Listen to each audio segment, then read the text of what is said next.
Na videoaula anterior, falamos sobre o El Proterozoico, da sua primeira era, que é a Paleoproterozoica, e dos seus 4 períodos: o Sideriano, o Riaciano, o Orosiriano e o Stateriano. Muito bem. A próxima era do El Proterozoico se chama Era Mesoproterozoico. Esta era, que se inicia aproximadamente 1 bilhão e 600 milhões de anos atrás, teve uma duração de aproximadamente 600 milhões de anos.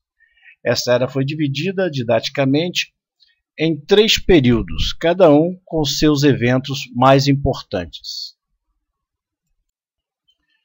Bom, o primeiro período, chamado de Calimiano, iniciou-se há aproximadamente 1 bilhão e 600 milhões de anos atrás e teve uma duração de 200 milhões de anos. O principal evento deste período foi o surgimento das primeiras eucariotas. Muito bem, o que são as eucariotas?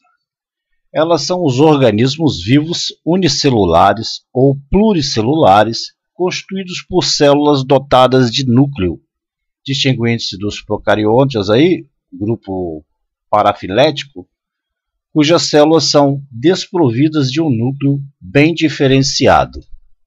E um dos fenômenos mais importantes na história da vida na Terra tenha sido o surgimento das células eucarióticas, pois elas possibilitaram que os organismos vivos adquirissem maior complexidade ao longo da evolução. Com isso, novas funções, interações e adaptações puderam ser desenvolvidas pelas formas de vida até então existentes. Mas, como disse anteriormente, este assunto com maior aprofundamento será estudado na disciplina Biologia.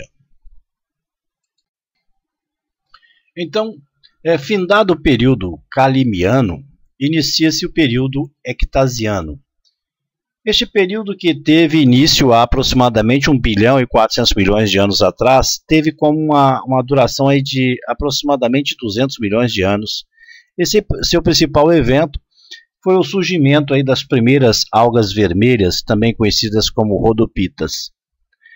Com aproximadamente 5.000 espécies, a maior parte das algas vermelhas é marinha, ou seja, de clima tropical e temperado. E aproximadamente 200 espécies são de água doce, ocorrem em águas frias, rasas e de correntezas fortes. As rodófilas, em geral, são pluricelulares e crescem junto a um substrato. Existem também as formas pseudoparenquimatosas ou foliáceas e formas microscópicas filamentosas. A camada interna dessas algas é constituída de microfibrilas de celulose e a matriz amorfa é composta por polissacarídeos e mucilagens.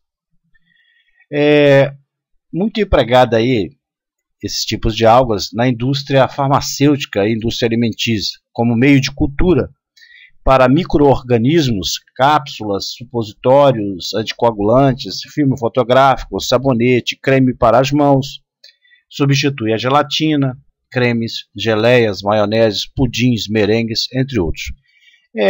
Como disse anteriormente, este assunto será melhor estudado com maior aprofundamento na disciplina Biologia, né?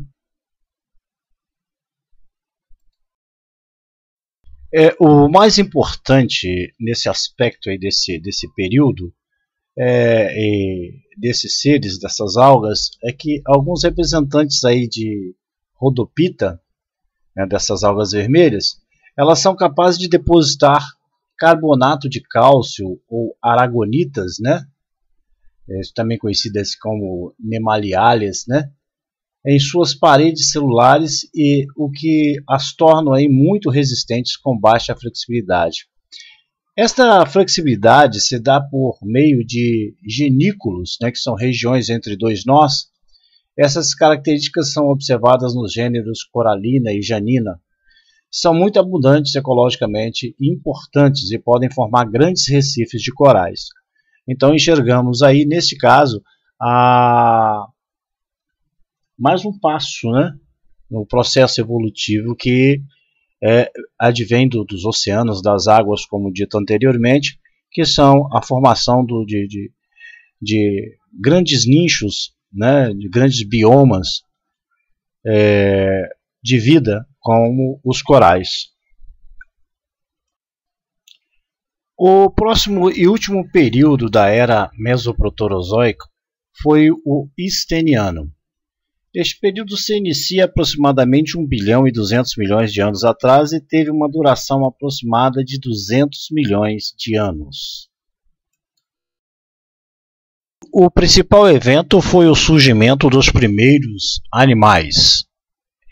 Estes primeiros seres animais são seres eucariontes, ou seja, celulares que possuem uma estrutura mais evoluída com núcleo e reprodução sexuada.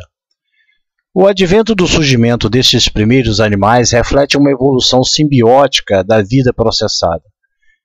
Este assunto será visto com maior profundidade na disciplina Biologia.